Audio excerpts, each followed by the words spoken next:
കർത്താവിൽ പ്രിയപ്പെട്ടവരെ, നിങ്ങൾക്കെല്ലാവർക്കും എൻ്റെ വിനീതമായ സ്നേഹവന്ദനം. വീണ്ടും സംശയിക്കുന്ന ചാക്കോ എന്ന എൻ്റെ ഫേസ്ബുക്ക് ഗ്രൂപ്പിൽ ഒരു ചോദ്യവും അതിൻ്റെ മറുപടിയുമായി ഞാൻ നിങ്ങളെ സമീപിക്കുന്നു. ഈ ദിവസങ്ങളിലായി നൽകപ്പെടുന്ന ചോദ്യോത്തര പങ്ക്തി അനേക ആളുകൾക്ക് പ്രയോജനമായി തീരുന്നു എന്ന് അറിയിച്ചുകൊണ്ടിരിക്കുന്നു.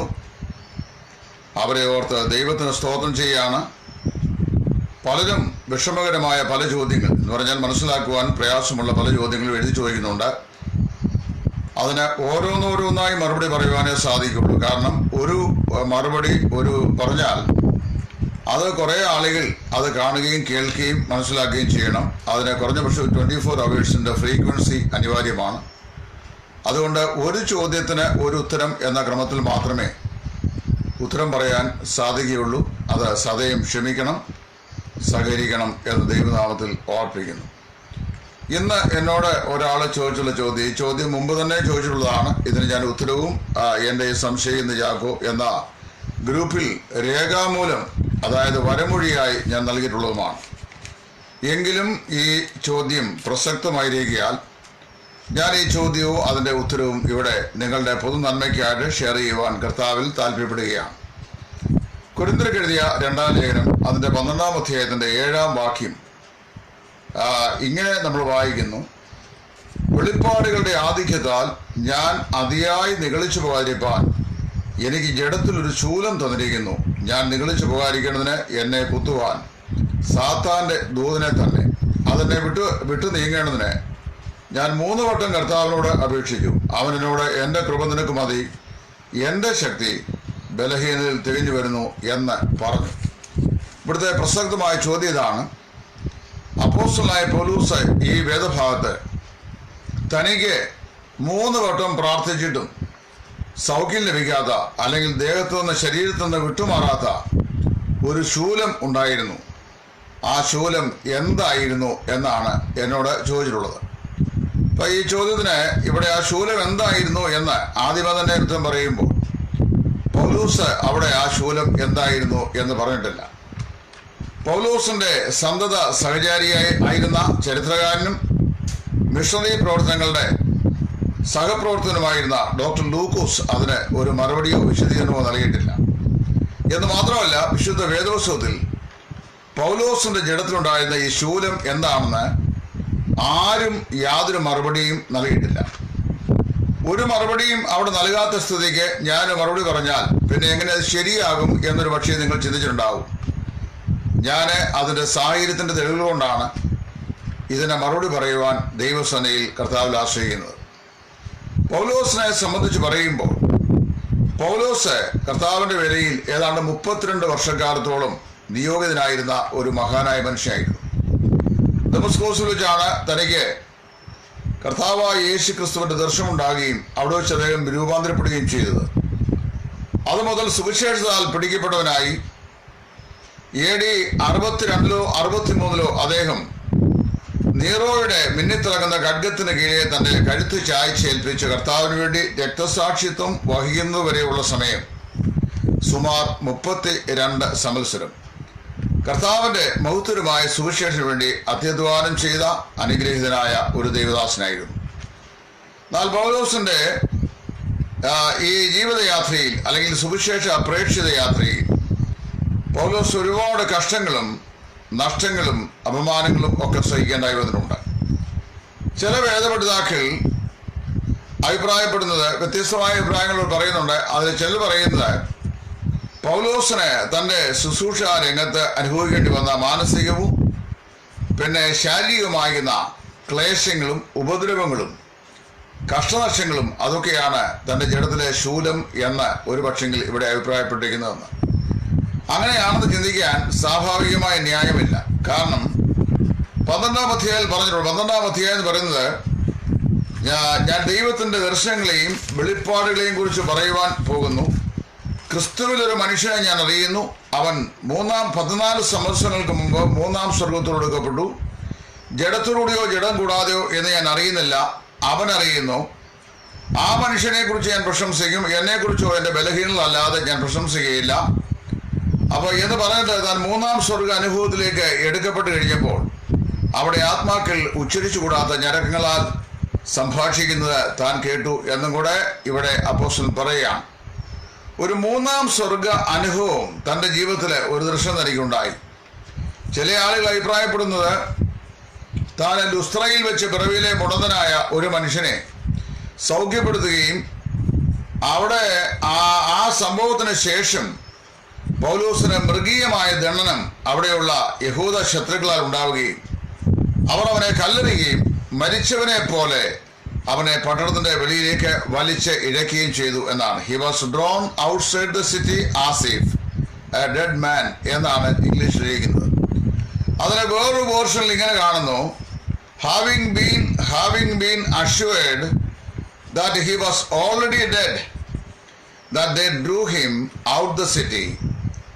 അതായത് താൻ മരിച്ചു കഴിഞ്ഞു എന്ന് അവർക്ക് ബോധ്യപ്പെടുകയാൽ അവർ അവനെ ഈ പട്ടണത്തിന്റെ വെളിയിലേക്ക് വലിച്ച് ഇഴച്ചു എന്നാണ് ഒരു പോർഷനിൽ എഴുതിയിരിക്കുന്നത്. ഞാൻ അതേക്കുറിച്ചുള്ള വാദോന്മുഖങ്ങളിലേക്ക് പോകാൻ ഈ സമയത്ത് ആഗ്രഹിക്കുന്നില്ല.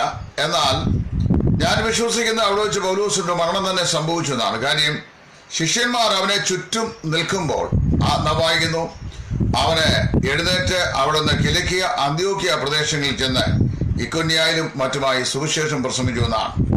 അപ്പൊ സ്വാഭാവികമായി നമുക്ക് അങ്ങനെ ഒന്ന് ചിന്തിച്ചു നോക്കിയാൽ പൗലോസ് കല്ലേറ് കണ്ട് കൊല്ലപ്പെടുകയാണ്.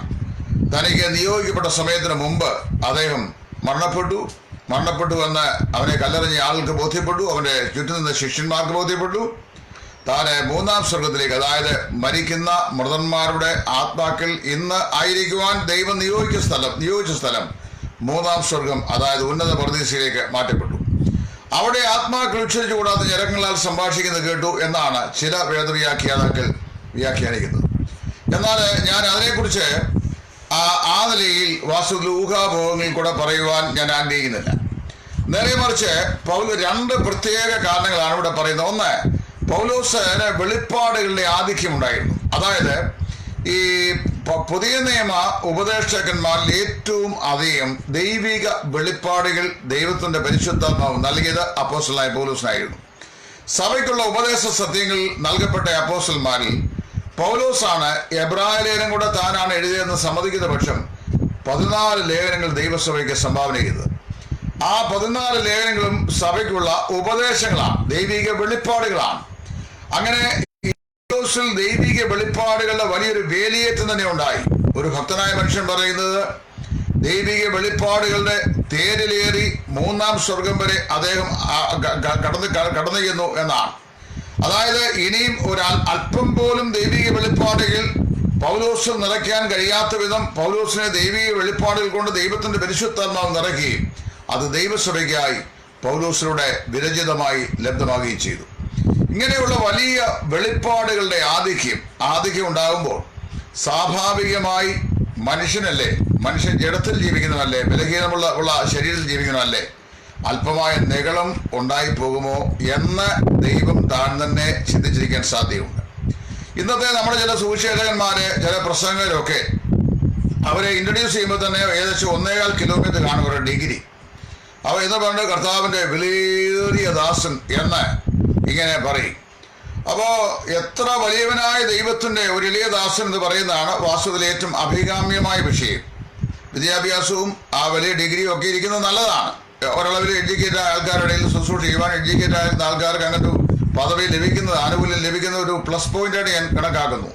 എന്നാൽ നമ്മൾ ഈ പ്രസംഗിക്കുന്ന ആളിനെ അങ്ങ് വാനോളം പുകഴ്ത്തി ഏറ്റവും ഉയർത്തും. അത് ഏറ്റവും ശ്രേഷ്ഠനായ ഒരാളാണ്. കഴിഞ്ഞ ദിവസം നമ്മുടെ ഇടയിൽ പ്രശസ്തനായ, അതായത് ആത്മീയ ലോകത്ത് ഏതാണ്ട് 50-ലധികം വർഷങ്ങൾ കർത്താവിന് വേണ്ടി അതിശക്തമായി ശുശ്രൂഷ ചെയ്ത ഒരു ദൈവദാസൻ തന്റെ ശുശ്രൂഷ തികച്ച് കർത്താവിന്റെ സന്നിധിയിലേക്ക് പോയി. അങ്ങനെ പോയ ആ ദൈവദാസൻ കഴിഞ്ഞപ്പോൾ ഇത് നികത്താനാവാത്ത ഒരു നഷ്ടം എന്ന് പല ആൾക്കാരും എഴുതി. ഞാൻ വളരെ ബഹുമാനിക്കുന്ന ഒരു ക്രിസ്ത്യൻ ഡിഫൻഡർ ആയിരുന്നു അദ്ദേഹം. അത് നിശ്ചയമായും ശരിയാണ്. പക്ഷേ ഒരു ദൈവദാസൻ പറയുന്നത് ഇങ്ങനെയാണ്, God from time to time he remove his servants from the service but he continues his service now. അതായത് ദൈവം കാലാകാലങ്ങളിലായി, അതായത് യഥാസമയം തന്റെ ദാസന്മാരെ എന്ത് ചെയ്യുന്നു? ശുശ്രൂഷകളിൽ നിന്ന് നീക്കുന്നു. എന്നാൽ തന്റെ ശുശ്രൂഷ അത് നിർവിഘ്നം തുറന്നുകൊണ്ട് ഇരിക്കുന്നു. കർത്താവിന്റെ ശുശ്രൂഷയ്ക്ക് ഒരു ഭംഗം ഉണ്ടാകുകയില്ല. ഒരു മോശ പോയാൽ ഒരു യോശുവ പോയാൽ ഒരു കാലേബ്. തദനന്തരം വരേണ്ടത് ആരെന്ന് ദൈവം തീരുമാനിച്ചിട്ടുണ്ട്. അങ്ങനെയുള്ള ആളുകളെ ദൈവം കാലങ്ങളിലായി എഴുന്നേൽപ്പിക്കും. അപ്പോൾ അങ്ങനെയുള്ള മൺപാത്രങ്ങളിൽ കൂടെ ദൈവത്തിന്റെ നാമത്തിന് ഏറ്റവും ശ്രേഷ്ഠമായ മഹത്വരമായ ശുശ്രൂഷകൾ ചെയ്യിക്കുന്നത് ദൈവത്തിന്റെ പരിശുദ്ധാത്മാവാണ്. അതുകൊണ്ട് ഏറ്റവും മികവുറ്റൊരു പ്രസംഗിയും തന്നിൽ തന്നെ ഏതുമില്ലാത്തവനും കർത്താവിന്റെ കരങ്ങളിലെ ഒരു ഉപകരണവും ഒരു മൺപാത്രവും മാത്രമാകുന്നു. ഞാൻ ഉൾപ്പെടെയുള്ളവരുടെ കാര്യമാണ് പറഞ്ഞത്. ഞാൻ സാധാരണക്കാരനാണ്. എങ്കിലും ഞാൻ വളരെയധികം എന്നെ തന്നെ താഴ്ത്തി ദൈവസ്ഥയിൽ പറയുകയാണ്. നമ്മൾ വാസ്തവത്തിൽ അങ്ങനെയാണ് നമ്മളെക്കുറിച്ച് പറയേണ്ടത്. അല്ലാതെ വലിയ ദാസൻ, അതിശ്രേഷ്ഠനായ ദാസൻ, പരമ പണ്ഡിതൻ എന്ന് പറഞ്ഞാൽ പണ്ഡിത ശിരോമണി എന്നുമല്ല. പല ആളുകൾ എന്നെ അവിടെ ഇവിടെയൊക്കെ കേട്ടിച്ച് പറയും, യെസ് ഒരു വേദപണ്ഡിതൻ. ഞാൻ പറയും, ഞാനൊരു വേദപണ്ഡിതനല്ല, ഞാനൊരു വേദ വിദ്യാർത്ഥിയാണ്. അതായത് വിശുദ്ധ വേദപുസ്തകത്തിലെ ഈ മഹാസമുദ്രമാകുന്ന വേദപുസ്തകത്തിന്റെ തീരങ്ങളിൽ ഓളങ്ങൾ അടിച്ച് അത് കൊണ്ടുവന്ന ചില മുത്തുച്ചിപ്പികളിൽ ഒന്നോ രണ്ടോ പിറക്കിയെടുക്കാൻ ദൈവത്തിന്റെ അളവറ്റ കൃപയാൽ ഭാഗ്യം ലഭിച്ച ഒരു പാവപ്പെട്ട സുവിശേഷകരനാണ് ഞാൻ. ഒരു വേദ വിദ്യാർത്ഥി. I M A Bible student, still I M learning. എൻ്റെ ജീവിതത്തിൽ ഇന്ന് വരെയും വേദപുസ്തകം പഠിച്ച് എൻ്റെ മതി വന്നിട്ടില്ല. ഇപ്പോഴും പഠിക്കുകയാണ്, പഠിച്ചുകൊണ്ടേയിരിക്കുകയാണ്. The whole day today also I was reading. അപ്പൊ ഞാൻ അങ്ങനെ പഠിച്ചുകൊണ്ടിരിക്കുകയാണ്. ഇപ്പൊ പൗലോസിന് വലിയ വെളിപ്പാടുകളുടെ ആധിക്യമുണ്ടായി.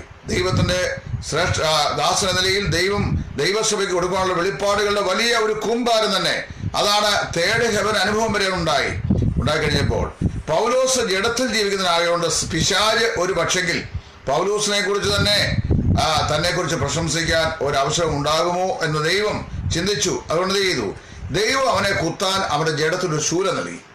ആ ശൂലം എന്തായിരുന്നെന്ന് ഒരു ഭേദഭാഗത്തും പറഞ്ഞിട്ടില്ല, പൗലോസും വെളിപ്പെടുത്തിയിട്ടില്ല.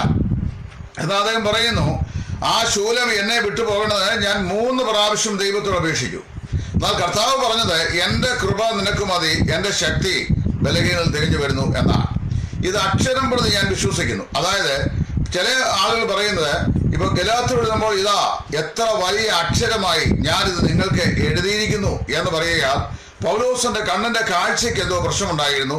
ആ കാഴ്ച തന്റെ ശുശ്രൂഷയ്ക്ക് ഒരു തടസ്സമായി പലപ്പോഴും തനിക്ക് അനുഭവപ്പെട്ട ഒരു പ്രശ്നമായിരുന്നു. അതുകൊണ്ട് അതായിരുന്നു തന്റെ ജഡത്തിലെ ശൂലമെന്ന് ചില വേദപഠിതാക്കൾ അഭിപ്രായപ്പെടുന്നുണ്ട്. മറ്റു ചില ആളുകൾ പറയുന്നത് ഉദരസംബന്ധമായി അദ്ദേഹത്തിന് എന്തോ പ്രയാസം ഉണ്ടായിരുന്നു. അത് ആയിരിക്കാൻ സാധ്യതയുണ്ട്. കാരണം തന്റെ നിരന്തരമായ കപ്പൽ യാത്രയ്ക്കും ബോട്ടിലെ യാത്രയ്ക്കുമൊക്കെ ഒരു പ്രയാസമായി, പ്രത്യേകിച്ച് ഉദരസംബന്ധമായ രോഗങ്ങൾക്ക് ഞാൻ അനുഭവിച്ച ആളാണ്. ഇറിറ്റബിൾ ബവൽ സിൻഡ്രോം കൊണ്ട് 35 വർഷക്കാലം. അതുകൊണ്ട് യാത്ര ചെയ്യാനൊക്കെ വലിയ ബുദ്ധിമുട്ടുണ്ട്. ആഹാരം കഴിക്കാനൊക്കെ വലിയ പ്രയാസമുണ്ട്. സ്പൈസി ഫുഡൊന്നും ഉപയോഗിക്കാൻ കഴിയില്ല. ഇപ്പൊ ശുശ്രൂഷയ്ക്ക് തടസ്സം അത് തോന്നുന്ന നിലയിൽ തന്നെ അലോസരപ്പെടുത്തിക്കൊണ്ടുന്ന ഏതോ ഉദരസംബന്ധമായ ഒരു പ്രശ്നമായിരുന്നു എന്ന് ചില ആളുകൾ പറയുന്നു. വേറെ ചില ആൾ പറയുന്ന ആർത്രൈറ്റിസ് സംബന്ധമായ എന്തോ പ്രശ്നം തനിക്കുണ്ടായിരുന്നു. അതുകൊണ്ടായിരിക്കാം വൈദ്യനായ ലൂക്കോസിനെ കൊണ്ട് തന്റെ പരസ്യ ശുശ്രൂഷകൾ, വിശേഷാൽ പ്രേക്ഷിത യജ്ഞത്തിൽ അദ്ദേഹം തന്റെ സഹകാരിയായി കൂട്ടിക്കൊണ്ടു പോയത് എന്ന് ചില വേദപഠിതാക്കൾ അഭിപ്രായപ്പെടുന്നു. ഇതെല്ലാം ഓരോരുത്തരുടെ വീക്ഷണത്തിലുള്ള അഭിപ്രായങ്ങളാണ്. വേദപുസ്തകത്തിൽ ഇതെന്താന്ന് എഴുതിയിട്ടില്ല. അപ്പൊ അതുകൊണ്ട് ഏതായാലും പൗലോസ് 3 പ്രാവശ്യം ദൈവത്തോട് ആത്മാർത്ഥമായി പ്രാർത്ഥിച്ചു, കർത്താവേ, എന്റെ ആത്മീയ ശുശ്രൂഷയ്ക്കും എന്റെ യാത്രയ്ക്കും ഒക്കെ തടസ്സമായിരിക്കുന്ന ഈ ശൂലം എന്റെ ശരീരത്തിൽ നിന്ന് മാറ്റി തരണേ. സ്വൈര്യവികാരതയോടുകൂടെ അങ്ങേക്ക് ശുശ്രൂഷ ചെയ്യാൻ ഞാൻ ആഗ്രഹിക്കുന്നത് പറഞ്ഞുകൊണ്ട് പൗലോസ് ദൈവത്തോട് പ്രാർത്ഥിച്ചു. അപ്പൊ കർത്താവ് അവനോട് പറഞ്ഞ വാക്കാണ് ഇവിടെ ഇരിക്കുന്നത്, എന്റെ കൃപ നിനക്ക് മതി, എന്റെ ശക്തി ബലഹീനതയിൽ തെളിഞ്ഞു വരുന്നു. അപ്പൊ ഞാൻ ഇവിടെ മനസ്സിലാക്കുന്നത് പൗലോസിന്റെ ശരീരത്തിന്മേൽ അവനെ അഫ്ലിക്റ്റ് ചെയ്യുന്ന ഏതോ ഒരു രോഗം പൗലോസ് ഉണ്ടായിരുന്നു. ആ രോഗം ഏതാണെന്ന് സ്പെസിഫൈ ചെയ്തിട്ടില്ലാത്തതുകൊണ്ട്, വെളിപ്പെടുത്തിയിട്ടില്ലാത്തതുകൊണ്ട് നമുക്ക് ഇന്നതായിരുന്നു എന്ന് തർപ്പിച്ചോടെ പറയാൻ സാധിക്കുകയില്ല. ചിലപ്പോൾ കണ്ണിന്റെ കാഴ്ചയേറെ പ്രശ്നമായിരിക്കാം. കാരണം ദമസ്കോസിൽ വെച്ച് അവൻ യേശുക്രിസ്തുവിനെ കണ്ടപ്പോൾ പെട്ടെന്ന് വായിക്കുന്നു, അവന്റെ സ്വയപ്രകാശം ദൈവപ്രകാശം വഴിമാറി, സ്വയപ്രകാശം നഷ്ടപ്പെട്ടു, ദൈവപ്രകാശം ഹൃദയത്തിൽ ഏറ്റുവാങ്ങി, അവൻ 3 ദിവസത്തോളം കണ്ണ് കാണാതെ ഇരുന്നു എന്ന് വായിക്കുന്നു. തൊൽക്കൊല്ലനായ നേർവീതിയിൽ തെരുവിൽ ചെന്ന് തൊൽക്കൊല്ലനായ ശിമോന്റെ വീട്ടിൽ അവൻ പാർത്തു. അവിടെ വെച്ചാണ് സാധാരണ വിശ്വാസിയായിരുന്ന അനന്യാസ് എന്ന ഭക്തനെ ദൈവം അങ്ങോട്ട് വെളിപ്പെടുത്തി കൊടുത്തു പറഞ്ഞു, നീ പോയി ഇന്ന സ്ഥലത്ത് നേർവീതിയിൽ തെരുവിൽ ചെന്ന് തൊൽക്കൊല്ലനായ ശിമോന്റെ വീട്ടിൽ പാർക്കുന്ന ശൗലെന്നവനെ അന്വേഷിക്കണം, അവന് കാഴ്ച ലഭിക്കേണ്ടത് നീ അവന്റെ തലമേൽ കൈവച്ച് പ്രാർത്ഥിക്കണം എന്ന് പറഞ്ഞത്.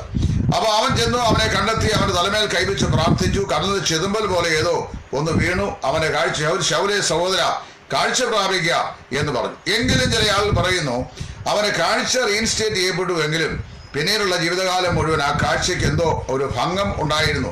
കണ്ണിന്റെ കാഴ്ചയ്ക്ക് വേണ്ടത്ര നിലയിൽ ഒരു പുരോഗമനം ഒരു പക്ഷെങ്കിൽ ഉണ്ടായിരുന്നില്ല. ദൈവപ്രകാശം, അതായത് അടുത്തുകൂടാത്ത വിളിച്ചിൽ വസിക്കുന്ന ദൈവത്തിന്റെ പ്രകാശം അവന്റെ ഭൗതിക നയനങ്ങളെ ആഞ്ഞടിച്ചപ്പോൾ ഉണ്ടായ റിഫ്ലക്ഷൻ ആണ് ഇതിന്റെ കാരണം എന്നൊക്കെ ചിലർ പറയുന്നുണ്ട്. ഏതായാലും ഒരു കാര്യം നമുക്കറിയാം, കർത്താവ് അവൻ പറഞ്ഞു, എൻ്റെ കൃപ നിനക്ക് മതി, എൻ്റെ ശക്തി ബലഹീനത തികഞ്ഞു വരുന്നു. അപ്പൊ ആ പൗലോസിന്റെ ശുശ്രൂഷ വേളയിൽ, പരശുശ്രൂഷ വേളയിൽ നിരന്തരമായി തന്നെ അഫ്ലിക്റ്റ് ചെയ്തുകൊണ്ടിരുന്ന ഏതോ ഒരു ഫിസിക്കൽ ഇൽനെസ് ആണ്. അത് തനിക്ക് ശുശ്രൂഷയിൽ വലിയൊരു ഭാരമായും ഒരു ബുദ്ധിമുട്ടായും ഒരു തടസ്സമായിട്ടും ഒക്കെ മനുഷ്യനായതോട് തോന്നി. അങ്ങനെ തോന്നിയപ്പോൾ അദ്ദേഹം ദൈവത്തോട് പ്രാർത്ഥിച്ചാണ്, കർത്താവെ ഇതൊന്ന് നീക്കി തന്നതെങ്കിൽ എത്ര ഉപകാരമായിരുന്നു എന്ന്. എന്നാൽ കർത്താവ് പറഞ്ഞു, I am not going to remove it out of your body. ഞാൻ നിന്റെ ശരീരത്തിൽ നിന്ന് മാറ്റിക്കളയാൻ പോകുന്നില്ല. എന്നാൽ ഈ ഇൻഫ്ലിക്ഷൻ നിന്റെ ശരീരത്തിലിരിക്കുമ്പോൾ തന്നെ, അതായത് ഈ അഫ്ലിക്ഷൻ ശരീരത്തിലിരിക്കുമ്പോൾ തന്നെ അതിനെ ഓവർടേക്ക് ചെയ്യാൻ അല്ലെങ്കിൽ ഓവർകം ചെയ്യാൻ മതിയായ ദൈവകൃപയുടെ വലിയ വേലിയേറ്റം പൗലോസിന്റെ ജീവിതത്തിലേക്ക് കർത്താവ് നൽകിയിട്ട് പറഞ്ഞു, ഞാൻ ഈ കൃപ കൊണ്ട് നിന്റെ ഈ അഫ്ലിക്ഷനെ ഓവർകം ചെയ്ത് ശുശ്രൂഷയിൽ നിന്നെ ഉപയോഗിക്കുമെന്ന് പറഞ്ഞു. പൗലോസ് അന്ത്യത്തോളം ആ നിലയിൽ ദൈവത്തിനായി ഉപയുക്തനാകുകയും ചെയ്തു. ഞാൻ അതാണ് വിശ്വസിക്കുന്നത്. കാരണം എന്നാ ചോദിച്ചു കഴിഞ്ഞാൽ, ഇപ്പൊ എന്നെ സംബന്ധിച്ച് പറഞ്ഞു കഴിഞ്ഞാൽ, നിങ്ങളിൽ പലർക്കും അറിയാം, എന്നെ കാണാപ്പാടും അറിയാം, പലരും കണ്ടില്ലാത്തവർ പോലും. കഴിഞ്ഞ 10 വർഷമായി എനിക്ക് സെർവിക്കൽ ഡിസ്കിന്റെ രൂക്ഷമായ പ്രശ്നമുണ്ട്. ഇപ്പം ഞാൻ നിങ്ങളോട് സംസാരിക്കുമ്പോഴും എൻ്റെ കാലിന് വളരെ പ്രയാസമുണ്ട്, ഇങ്ങനെ എരിഞ്ഞുകൊണ്ടിരിക്കുക. പക്ഷേ ഞാൻ ദൈവവനത്തിൽ ലയിച്ചു കഴിയുമ്പോൾ എൻ്റെ സത്യമൊക്കെ അങ്ങോട്ട് പോകും. ഇത് കഴിഞ്ഞ് കഴിയുമ്പോൾ പിന്നെയും പോകാൻ തുടങ്ങും. അതെൻ്റെ അനുഭവമാണ്. ഞാൻ പൗലോസ് 3 പ്രാവശ്യം ദൈവത്തോട് പ്രാർത്ഥിച്ചു. ഞാൻ 3000 പ്രാവശ്യത്തിലധികം പ്രാർത്ഥിച്ചിട്ടുണ്ട്. നിരവധി ആളുകളോട് എനിക്ക് വേണ്ടി പ്രാർത്ഥിക്കണം എന്ന് പറഞ്ഞിട്ടുണ്ട്. പക്ഷേ ഇന്നും my condition is the same. യാതൊരു മാറ്റവും അതിനുണ്ടായിട്ടുള്ളത് മാത്രമല്ല, ചില അഡീഷണൽ ബ്ലെസ്സിങ്സ് കൂടെ എനിക്ക് ഈ കണ്ണിന്റെ സൈഡിൽ അലർജിയും പ്രോബ്ലങ്ങളും ഒക്കെ ലഭിച്ചിട്ടുണ്ട്. എന്നാൽ ഒരു വസ്തുത ഞങ്ങൾ പറയാം, കഴിഞ്ഞ 35 വർഷക്കാലത്തിൽ 25 വർഷക്കാലം ഞാൻ കർത്താവിന് വേണ്ടി ചെയ്തതിനേക്കാൾ ട്രിപ്പിൾ ടൈം, 3 or 4 അധികം ഇരട്ടി ശുശ്രൂഷയാണ് ഈ 10 വർഷക്കാലം കൊണ്ട് എനിക്ക് ചെയ്യാൻ ദൈവം ഇടയാക്കിയിട്ടുള്ളത്. ഇതിനെയാണ് എൻ്റെ കൃപ നിനക്ക് മതി, എൻ്റെ ശക്തി ബലഹീനതയിൽ തികഞ്ഞു വരുന്നു എന്ന് അപ്പോസ്തലൻ പറഞ്ഞത്. നാം പല ദൈവദാസന്മാരെ ദൈവത്തിന് വേണ്ടി അതിശക്തമായി ഉപയോഗപ്പെട്ടുള്ള പല ദൈവദാസന്മാരുടെയും ജീവിതത്തിൽ പഠിച്ചു കഴിഞ്ഞാൽ അവരുടെ ശരീരത്തെ അഫ്ലിക്റ്റ് ചെയ്യുന്ന പല രോഗങ്ങളാൽ ഇത്ര അതിശക്തമായി ഉപയോഗപ്പെട്ട ദൈവദാസന്മാർ ബാധിതരായിരുന്നു. ഉദാഹരണം ഞാൻ പറയാം. ഞാൻ പാർക്കുന്ന സ്വദേശമായ ഇടയാറംലയിൽ ജീവിച്ച വേർപാടുകാരുടെ ഏറ്റവും പ്രശസ്തനായി അറിയപ്പെടുന്ന മഹാകവി കെ വി സൈമൺ സാർ 61 വയസ്സ് കഴിഞ്ഞപ്പോൾ അദ്ദേഹം കർത്താവിന്റെ സെല്ലിലേക്ക് ചേർക്കപ്പെട്ടു. 62ാമത്തെ വയസ്സ് അദ്ദേഹം മാറ്റപ്പെട്ടു. 52 വയസ്സിന് മുമ്പ്, അതായത് 48-47 വയസ്സ് മുതൽ തന്നെ താൻ ശരീര രോഗിയായി മാറി. അദ്ദേഹത്തിന് മുഖത്തു നിന്ന് പൊട്ടി ഒഴുകുന്ന ഒരു അസുഖം ഉണ്ടായിരുന്നു. കവളുവാർപ്പ് നോക്കി അന്നത്തെ കാലത്ത് പറയുമായിരുന്നു. പൊന്മേലി വൈദ്യൻ, ഓമല്ലൂർ വൈദ്യൻ, മാടൂർ നിരവധി വൈദ്യന്മാർ അദ്ദേഹത്തെ വീട്ടിൽ വന്നും അദ്ദേഹത്തെ അവിടെ ചെന്നും ഒക്കെ ശുശ്രൂഷ ചെയ്തിട്ടുണ്ട്. കുറെ കാലത്തേക്ക് അത് മാറി, പിന്നെയും അത് സൗഖ്യമായി. അവസാനം ആഞ്ഞിലിമൂട് കടവിലെ മണപ്പുറത്ത് വെച്ച് അദ്ദേഹത്തിന്റെ രോഗസൗഖ്യത്തിന് വേണ്ടി അദ്ദേഹത്തിന്റെ ചെള്ളയിൽ, അതായത് മുഖത്ത് ഓടലെണ്ണ തലോടി പ്രാർത്ഥിച്ചത് എൻ്റെ ഗ്രേറ്റ് ഗ്രാൻഡ് ഫാദറിന്റെ ഏറ്റവും മൂത്ത ജ്യേഷ്ഠനായിരുന്ന ഇടയാറംല ചരിപ്പുറത്ത് സ്കറിയ ഉപദേശിയാണ്. അദ്ദേഹമാണ് അദ്ദേഹത്തിന്റെ അളിയൻ, സൈമൺ സാറിന്റെ അളിയനായിരുന്നു. അതായത് സൈമൺ സാറിന്റെ പെങ്ങളെ വിവാഹം കഴിച്ച ആളായിരുന്നു ഞങ്ങളുടെ വല്യപ്പന്റെ മൂത്ത ജ്യേഷ്ഠൻ ഇടയാറംല ചരിപ്പുറത്ത് സ്കറിയ ഉപദേശി. അദ്ദേഹം ഒരു പ്രാർത്ഥനാ മനുഷ്യനായിരുന്നു. താൻ അത് സൈമൺ സാറിന് വേണ്ടി മാത്രമല്ല പലർക്ക് വേണ്ടിയും പ്രാർത്ഥിച്ച് പലർക്കും സൗഖ്യമായ അനുഭവങ്ങളൊക്കെ ഉണ്ടായിട്ടുണ്ട്. എൻ്റെ ഫാദറൊക്കെ പറഞ്ഞ് ഞാൻ കേട്ടിട്ടുണ്ട്. അപ്പോൾ അവസാനം സൈമൺ സാറ് എല്ലാ ട്രീറ്റ്മെന്റ് ചെയ്ത് ആ ട്രീറ്റ്മെന്റ് സൗഖ്യമാകുകയില്ല എന്ന് മനസ്സിലായിട്ട് പ്രാർത്ഥിച്ച വിശ്വാസത്തോടെ പ്രാർത്ഥന സൗഖ്യം തരുമെന്ന് വിശ്വസിച്ച അദ്ദേഹം ഓടലെണ്ണ വാങ്ങിക്കൊണ്ട് ആഞ്ഞിലിമൂട്ടി കടവിലേക്ക് പമ്പയാറ് തീരത്തേക്ക് പോവുകയും അവിടെ മണൽപ്പുറത്ത് മുട്ടുകുത്തി അപ്പച്ചനെ കൊണ്ട് പ്രാർത്ഥിപ്പിക്കുകയും അദ്ദേഹം അത്ഭുതകരമായി വിടുതൽ പ്രാപിക്കുകയും ചെയ്തു എന്ന് തന്റെ സാക്ഷ്യത്തിൽ, അതായത് ടി.എ. കുര്യൻ സാഗർ എഴുതിയിട്ടുള്ള സൈമൺ മഹാകവി കെ വി സൈമൺസ് ഭരണങ്ങളിലൂടെ എന്ന് പറയുന്ന പുസ്തകത്തിന്റെ 100-101 പുറങ്ങളിൽ അത് രേഖാമൂലം എഴുതി വെച്ചിട്ടുണ്ട്. എൻ്റെ ഫാദർ പറഞ്ഞ് ഞാൻ കേട്ടിട്ടുണ്ട്. എന്നാൽ അതിനുശേഷവും തനിക്ക് ആ രോഗത്തിന് സൗഖ്യം ലഭിച്ച ശേഷവും തനിക്ക് ദീർഘകാലം വാദസംബന്ധമായ ശക്തമായ അസുഖം ഉണ്ടായിരുന്നു. അതായത് തന്റെ ശുശ്രൂഷയെ വളരെ അലട്ടുന്ന രോഗം. അങ്ങനെ ആ രോഗം ഉണ്ടായിരുന്ന കാലത്തും വിശ്രമരഹിതമായ നിലയിൽ അദ്ദേഹം കാൽനടയായി യാത്ര ചെയ്ത് മല്ലപ്പള്ളി, ആനിക്കാട് തുടങ്ങിയ അനേക സ്ഥലങ്ങളിൽ, അടൂര്, പിന്നെ ദീർഘമായ അനേക സ്ഥലങ്ങൾ, പുതുപ്പള്ളി, ഇവിടെയൊക്കെ പോയി കർത്താവിന്റെ വിലയ്ക്ക് വേണ്ടി അതിശക്തമായി ശുശ്രൂഷ ചെയ്ത ഒരു ദേവദാസനായിരുന്നു. വി നാഗൽ സാഹിബ് 51-ാമത്തെ വയസ്സിൽ കർത്താവിന് സ്ഥലം ചേർക്കപ്പെട്ട പ്രശസ്തനായ ഒരു മലയാള കരയിൽ വന്ന ജർമ്മൻ മിഷണറി ആയിരുന്നു വാൾബ്രൈറ്റ് നാഗൽ. അദ്ദേഹത്തിന്റെ ചരിത്രം നിങ്ങൾക്കറിയാം. കഴിഞ്ഞ ഞായറാഴ്ചത്തെ സൺഡേ സപ്ലിമെന്റിൽ അദ്ദേഹത്തെക്കുറിച്ച് നല്ലൊരു ഫീച്ചർ ഉണ്ടായിരുന്നു. അത് നിങ്ങൾ അത് കട്ട് ചെയ്തെടുത്ത് നിങ്ങളുടെ ഫയൽ സൂക്ഷിക്കണം. ഒരു നല്ല ചിരകാല ചരിത്ര സ്മരണീയയാണ്. ആ ദൈവദാസൻ ഏതാണ്ട് 80-ലധികം പാട്ടുകൾ ക്രൈസ്തവ സഭയ്ക്ക് പ്രദാനം ചെയ്തിട്ടുണ്ട്. എൻ്റെ ഹൃദയത്തെ ഇത്ര സ്പർശിച്ചിട്ടുള്ള നമ്മുടെ ക്രിസ്തീയ ഗീതങ്ങളിലെ പാട്ടുകൾ E.I. Jacob, P.V. തൊമ്മി, അതുപോലെ തന്നെ നമ്മുടെ M.A. ചെറിയാൻ സാറ്, ഈ നാഗൽ സാഹിബിന്റെ പാട്ട്, ഇവരുടെ എല്ലാവരുടെയും പാടുന്നത് വ്യത്യസ്തമാണ് നാഗൽ സാഹിബിന്റെ പാട്ടുകൾ. അതിൻ്റെ കാരണമുണ്ട്. ലോകത്തിലെ ക്രിസ്തീയ സംഗീതങ്ങളിൽ ഏറ്റവും ആത്മാവിനെ ടച്ച് ചെയ്യുന്ന സംഗീതമാണ് ജർമ്മൻ ടോൺ എന്ന് പറയുന്നത്. ജർമ്മൻ ടോണ് മറ്റെല്ലാ ആംഗലേയ ഭാഷയെക്കാളും ഹൃദയത്തെ അട്രാക്ട് ചെയ്യുന്ന ടോണാണ്. ആ ടോണിലാണ് അദ്ദേഹം എഴുതിയിട്ടുള്ള 99% അധികം പാട്ടുകളും. മലയാള ഭാഷ ഇത്ര അനായാസമായി കയ്യിലിട്ട് അമ്മാനമാടാൻ ദൈവത്താൽ പ്രാഗൽഭ്യം ലഭിച്ച ഒരു പ്രശസ്തനായ ദൈവദാസൻ. പക്ഷേ 1914 ഒന്നാം മഹായുദ്ധകാലത്ത് അദ്ദേഹം തൻ്റെ മൂത്ത 2 മക്കൾക്ക് വേണ്ടി ജർമ്മനിയിൽ ഉപരിപഠനത്തിനായിട്ട് അദ്ദേഹം കടന്നുപോയി. അവിടെ ചെന്ന ശേഷം അദ്ദേഹം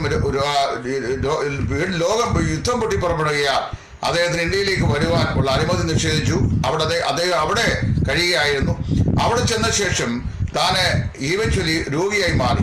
രോഗഗ്രസ്തനായി ഇവിടെ വിവരം അറിയിച്ചു. മിച്ചൽ മദാമ ഇവിടുന്ന് ഷിപ്പ് കയറി അവിടെ ചെന്നു. അദ്ദേഹത്തിന്റെ അതിനാളിൽ അദ്ദേഹത്തെ ശുശ്രൂഷ ചെയ്തു. പക്ഷേ 51-ാമത്തെ വയസ്സിൽ അദ്ദേഹം മരിച്ചു. ഈ 51 വയസ്സിന്റെ ഉള്ളിൽ അദ്ദേഹം എഴുതിയിട്ടുള്ള പാട്ടുകൾ നിത്യതയിൽ പോലും ആ പാട്ടുകൾ മാഞ്ഞു പോകുകയില്ല. അത്ര ശക്തമായിരിക്കുന്ന ഡിവോഷണൽ സോങ്സ് ആണ്. അതിനകത്ത് ആ യേശുവേ നീ സ്വർഗത്തിൽ എന്റെ നാമം എഴുതി ആരും എടുക്കാത്ത ഈ ഭാഗ്യവൻ സന്തോഷമുള്ള പാട്ടൊക്കെ വാസ്തവത്തിൽ ഹൃദയത്തിന്റെ അന്തരാത്മാവിന്റെ ആഴങ്ങളിലേക്ക് ഇറങ്ങിപ്പോകുന്ന മനോഹരമായ പാട്ടുകളാണ്. അങ്ങനെ എത്രയെത്ര പാട്ടുകൾ. അപ്പോൾ അതുകൊണ്ട് ഈ ഒരേതൻ തോട്ടം പോലിതാ എന്ന് പറഞ്ഞ പാട്ടുകളുണ്ടല്ലോ, അതെല്ലാം മനോഹരമായ പാട്ടുകളാണ്. ഇപ്പം ഞാൻ പറഞ്ഞു വന്നത് ആ ദൈവദാസൻ രൂക്ഷമായ രോഗത്തിന് വിധേയപ്പെട്ട് മരിച്ചു. അങ്ങനെ ദൈവം ഉപയോഗിച്ച അനേക ഭക്തന്മാരായ പ്രഭാഷകന്മാരുടെയും ശുശ്രൂഷകന്മാരുടെയും ജീവിതത്തെ നമ്മൾ ശരിയായ നിലയിൽ അപഗ്രഥിച്ച് ചരിത്രപരമായി പഠിച്ചു കഴിഞ്ഞാൽ അവരിൽ പലർക്കും ആയുസ് കുറവായിരുന്നു. അവരുടെ ശരീരത്തിന്മേൽ ശക്തമായ അഫ്ലിക്ഷൻസും ഉണ്ടായിരുന്നു. അതെന്തിനാന്ന് ചോദിച്ചു കഴിഞ്ഞാൽ തങ്ങൾ ലോകത്തിന് ഏറ്റവും അതിശക്തമായ നിലയിൽ ദൈവാത്മാവിന്റെ ആലോചന അറിയിക്കുമ്പോൾ മനുഷ്യനായതുകൊണ്ട് എനിക്ക് ഇത്രയൊക്കെ അറിവുണ്ട്, അല്ലെ എന്നെ ആളുകൾ ശ്രദ്ധിക്കുന്നു, അല്ലെ ഞാൻ പറയുന്ന കാര്യങ്ങൾ വളരെ ഫലകരമാണ്, മറ്റു പല ആളുകളെക്കാൾ എൻ്റെ പ്രസന്റേഷൻ ആളുകൾക്ക് വളരെ ഇഷ്ടമാണ് എന്നൊക്കെ നമുക്ക് മനസ്സിൽ തോന്നിയാൽ അത് ദൈവത്തിന്റെ മഹത്വത്തെ ക്യാപ്ചർ ചെയ്യുന്ന തോട്ടായി വരും. അങ്ങനെ വരുമ്പോൾ നാം നിഗളിച്ചു പോകാൻ സാധ്യതയുണ്ട്. നിഗളിച്ചു പോയാൽ ദൈവകൃപ അത് നഷ്ടമായി പോകും. മാത്രമല്ല കർത്താവിന്റെ നാമത്തിന്റെ മഹത്വത്തിന് കുറവുണ്ടാവും. അതുകൊണ്ട് ദൈവം അങ്ങനെയുള്ള പ്രത്യേകമായ ചില ആനുകൂല്യങ്ങൾ താൻ സ്നേഹിക്കുന്ന ചില ദൈവദാസന്മാർ കൊടുത്തിട്ടുണ്ട്. ദൈവം ഏറ്റവും ഉപയോഗിച്ചുള്ള ആൾക്കാർക്കാണ് ഏറ്റവും വലിയ ശാരീരിക അഫ്ലിക്ഷൻ അല്ലെങ്കിൽ മെന്റൽ അഗേണി കർത്താവ് നൽകിയിട്ടുള്ളത്. അപ്പൊ ഞാൻ എൻ്റെ ശരീരത്തിലെ അവസ്ഥയൊക്കെ മനസ്സിലാക്കുന്നത് അങ്ങനെയാണ്. അതായത് അറിയാവോ, ഏത് മെഡിസിൻ എടുത്താലും മാറാത്തൊരു അഫ്ലിക്ഷൻ ശരീരത്തിൽ ദൈവം നമുക്ക് തരുന്നെങ്കിൽ അതിന്റെ അർത്ഥം നാം നിഗളിച്ചു പോകാതിരിപ്പാൻ, വെളിപ്പാടുകളുടെ ആധിക്യത്താൽ നിഗളിച്ചു പോകാതിരിപ്പാൻ നമ്മളെ നിരന്തരം ഓർപ്പിച്ചുള്ളതാണ് കുത്താൻ ഒരു ദൂതനെ തന്നിരിക്കുന്നു എന്നാണ്. അവിടെ പിശാചിന്റെ ദൂതനെ എന്നാണ് പറയുന്നത്. കഴിഞ്ഞ ദിവസം എന്നോട് ചോദിച്ചത് വാസ്തവത്തില് പിശാചോ അവൻ നിയോഗിച്ച ഏതെങ്കിലും ഈവിൾ ഏഞ്ചൽസിനാലുള്ള ഉപദ്രവങ്ങളാണോ അതോ ശാരീരികമായ ഏതെങ്കിലും ക്ലേശങ്ങളാണോ എന്ന് ചോദിച്ചു. ഞാൻ മനസ്സിലാക്കുന്നത് തനിക്ക് ശരീരത്തിൽ ഏതോ വിട്ടുമാറാത്ത ഒരു രോഗാവസ്ഥ ഉണ്ടായിരുന്നു. ആ രോഗാവസ്ഥ തന്റെ ശുശ്രൂഷയ്ക്ക് തടസ്സമെന്ന് പലപ്പോഴും പൗലോസിന് തോന്നി.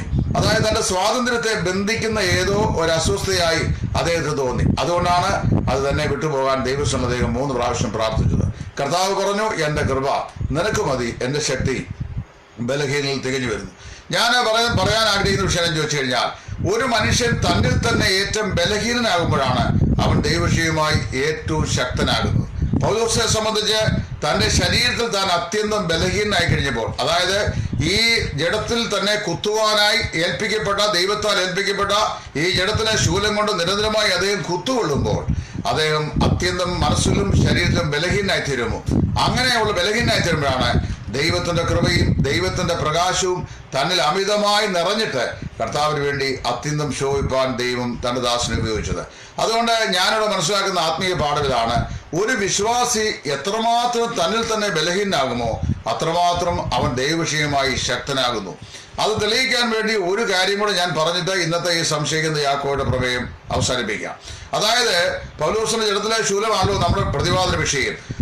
നമ്മൾ ഈ ന്യായാധിപന്മാരുടെ പുസ്തകം വായിക്കുന്ന ഏറ്റവും അതികായനായ ശക്തനായിരിക്കുന്ന ഒരു ന്യായാധിപനാണ് ശിംശോൻ. ദൈവ ഉദ്ദേശം എന്ന് പറഞ്ഞാൽ ഫെലിസ്ത്യരുടെ അടിമത്തത്തിൽ നിന്ന് അവനെ ഇസ്രായേലിനെ വിടുവിക്കാൻ ഉദ്ദേശിച്ചു വേണ്ടി നാസീർ വ്രതസ്ഥനായി ജന്മം കൊടുത്ത് ഭൂമിയിൽ പ്രത്യേകമായി ദൈവം സൂക്ഷിച്ചൊരു മനുഷ്യൻ. അവൻ അതിൽ നിന്ന്, അതായത് നാസീർ വ്യവസ്ഥകളിൽ നിന്നൊക്കെ തെറ്റിച്ച് ദൈവം അവനെക്കുറിച്ച് ഉദ്ദേശിച്ച ദൈവിക ലക്ഷ്യത്തിൽ നിന്നൊക്കെ തെറ്റി സ്വന്തം സ്കീമിങ്ങിൽ മുമ്പോട്ട് പോകുന്ന ഒരു രംഗം നമ്മളോട് വായിക്കുന്നുണ്ട്. അങ്ങനെ പോകുന്ന സമയത്ത് നമ്മൾ വായിക്കുന്നു, അവന്റെ ദൈവശക്തിയുടെ രഹസ്യം എന്ന് പറയുന്നത് അവന്റെ തലയിലുള്ള 7 ജടകളായിരുന്നു. ആ ജടകൾ എന്ന് പറയുന്നത് ഒരു സ്ത്രീയുടെ മടിയിൽ അവൻ തല അയച്ചിക്കാൻ അവസരമുണ്ടായി. ഉപദേശിമാരൊക്കെ വളരെ ശ്രദ്ധിച്ചോണം. ലോകത്തിലെ ഏറ്റവും കരുത്തനായ ഒരു സുവിശേഷകനെയും ബലഹീനനും നിസ്സാരനും നിസ്സഹായനും പിന്നെ അവനെ അപമാനിതമാക്കി തീർക്കുവാൻ സഹായമായ ഒരു ഘടകമാണ് സ്ത്രീകളുമായിട്ടുള്ള അവിഹിത ബന്ധം. ആ അവിഹിത ബന്ധം ശിംശോന്റെ ജീവിതത്തിൽ ഉണ്ടായി. ഒരു സ്ത്രീയുടെ മടിയിൽ അവന്റെ തല അയച്ചു വെച്ചു. ഒരിക്കലും ഒരു നാസീർവ്രതസ്ഥൻ ചെയ്യാൻ പാടില്ലാത്ത കാര്യമാണ്.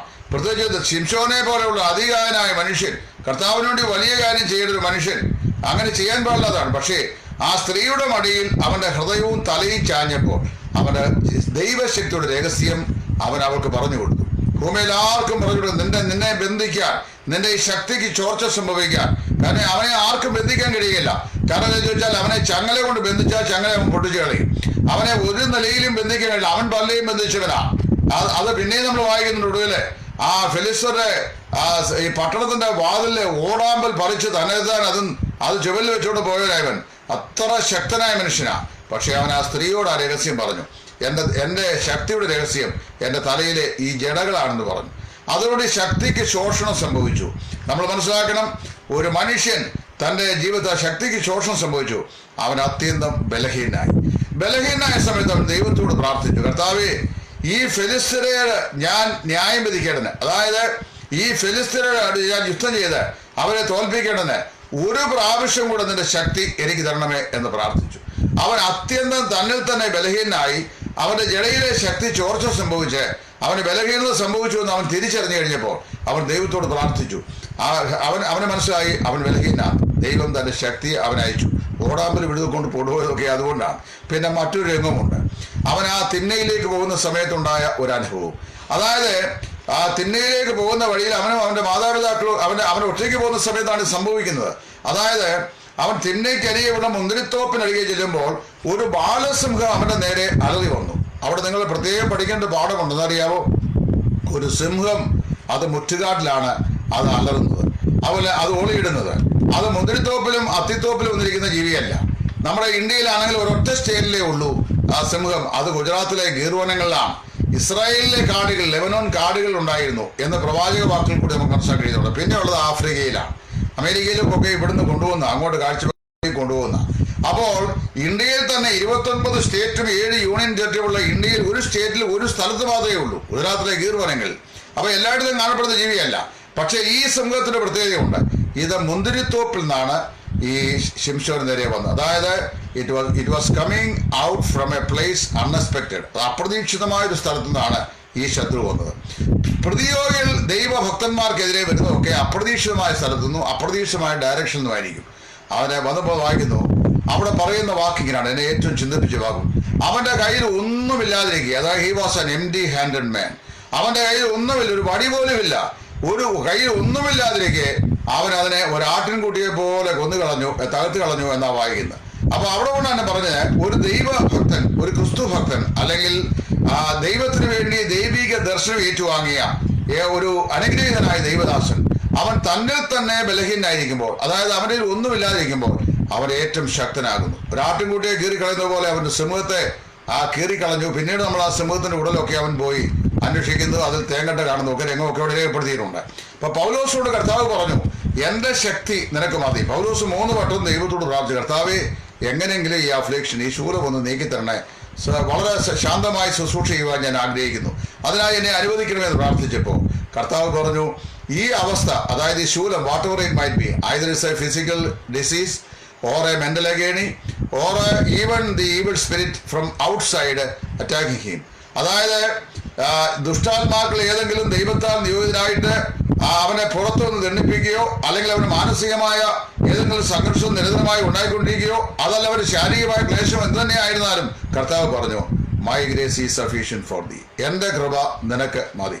അപ്പോൾ അതുകൊണ്ട് ഇംഗ്ലീഷിലൊരു പാട്ടുണ്ട്. ആ പാട്ട് മലയാളത്തിൽ ഞാൻ തർജ്ജമ ചെയ്താൽ ഇങ്ങനെ പറയും: അന്ധനായി തീർന്നാൽ നിന്നെ കാണുമെങ്കിൽ അന്ധനാക്കി തീർക്കൂ ദൈവമേ എന്നെ എന്നാണ് ആ പാട്ടിന്റെ ആദ്യ ആരംഭം പറയുന്നത്. അതായത് ഞാൻ ബ്ലൈൻഡായി തീർന്നാൽ, അന്ധനായി തീർന്നാൽ നിന്നെ കാണാൻ കഴിയുമെങ്കിൽ എന്നെ അന്ധനാക്കൂ എൻ ദൈവമേ എന്നാണ് ആ പാട്ടിന്റെ ആരംഭം. പ്രിയപ്പെട്ടവരെ, നമ്മുടെ ശരീരത്തിലെ ക്ലേശങ്ങൾ അത് നീങ്ങിപ്പോകാൻ ചിലപ്പോൾ പ്രാർത്ഥിച്ചാൽ ദൈവം അത് നീങ്ങിപ്പോകാൻ അനുവദിച്ചു വരികയില്ല.